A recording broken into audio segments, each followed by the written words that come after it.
Well, good morning to you back in studio, Ram.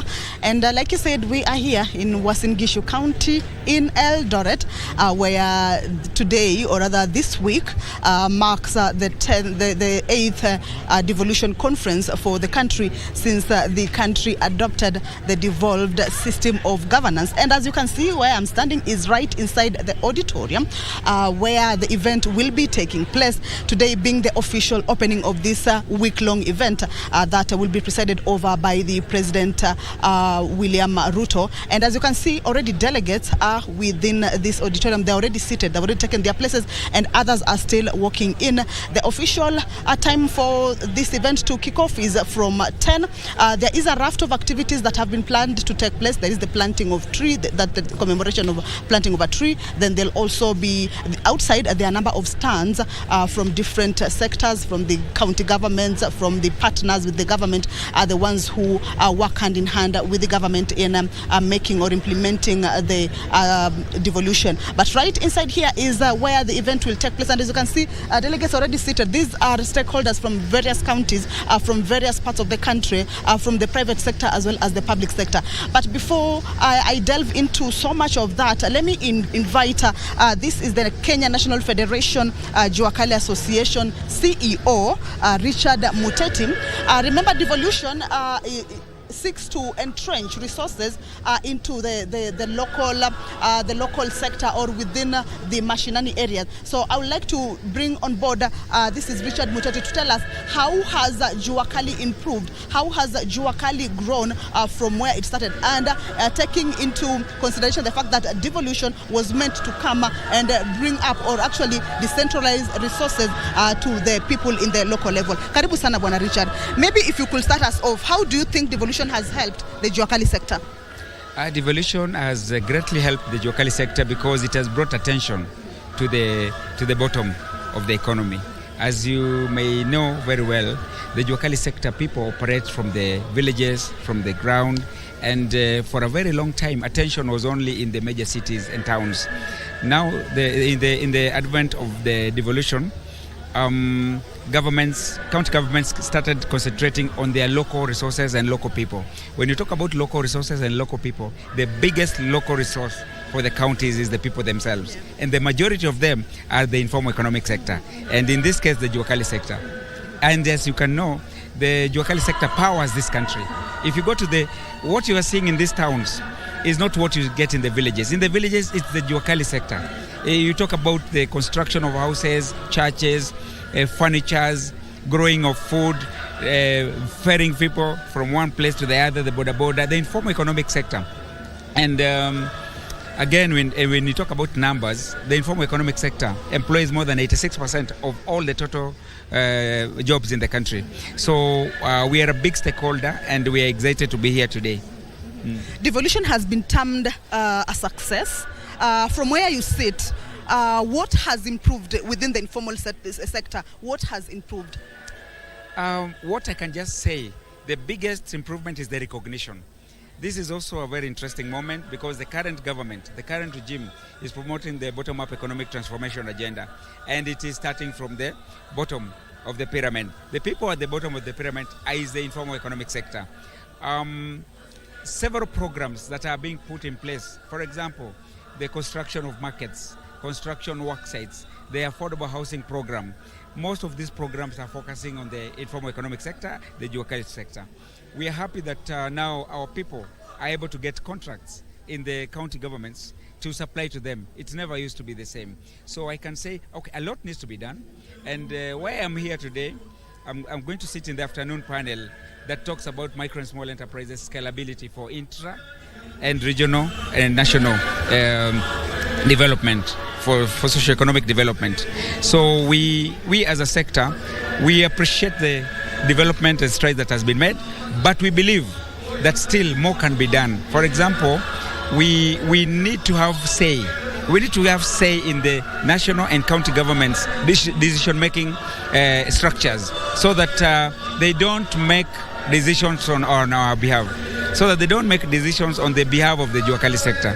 We still need to see a lot of movements in productivity, scaling up our products so that they can be able to be regionally, internationally acceptable. So we are talking about quality of our products, how we do them, scalability, access to affordable credit, access to skills in the TVETs, our relationship with the technical vocational institutions. A lot needs to be done, and that's why we are here today, to share those experiences.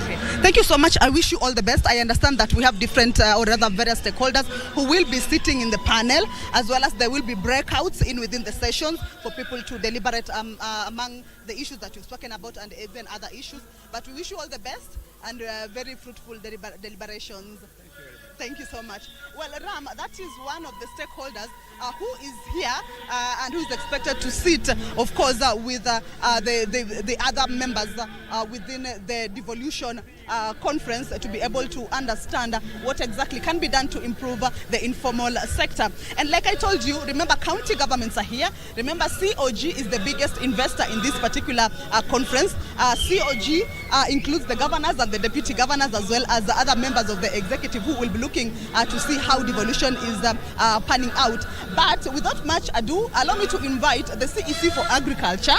He's already here from Machakos County, right? From Kitui County. I'm sorry for that. But maybe if you could just talk to us about how agriculture has been since you are in office right now. This is the 8th Devolution Conference, but we are marking 10 years since devolution took place in the country. From where you sit, how do you see agriculture in terms of its improvement? Thank you. My name is Dr. Stephen Mbai Kimwele. I'm the County Executive Member, County Minister in charge of Agriculture and Livestock from County Government of Kitui. Yeah, the agriculture is devolved under the 4th schedule. And I can tell you that 10 years of devolution, you have seen tremendous progress. As you know, like County Government of Kitui, we are in arid and semi-arid area, and we have little rain, and due to climatic change, we have a lot of problems with drought. But now, with devolution, money which has been brought down here, we have supported agricultural projects. We have partners who have come to work along with us. We have so many other non-state organizations who have come with us. And we as county government have put a lot of money. In our budget now, we have put around 8% of our budget, working towards 10% as declared in the Maputo Declaration. Therefore, the devolution, 10 years where we are in 2013 and where we are here right now, we have very serious progress in terms of fighting the food insecurity. We have ensured that the farmers have been capacity built. We have bring back extension services, because you remember the extension services, the people are required on the ground to ensure farmers get the required information and further regression is concerned. It had been neglected. But with the advent of devolution, we have bring back extension services. We are making sure that we provide the water, we provide drought tolerant seeds, and we make sure that our farmers are informed and are kept abreast on what is happening in the world. Yeah, yes. Maybe we can look at what is happening today.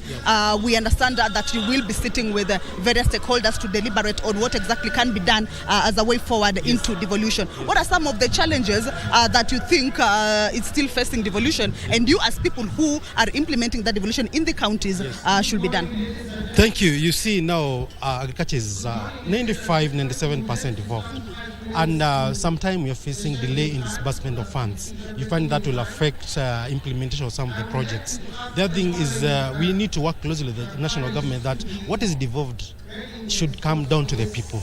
Let agriculture and healthcare services just be devolved as the Constitution as clearly said. And with those few things, we can really work together.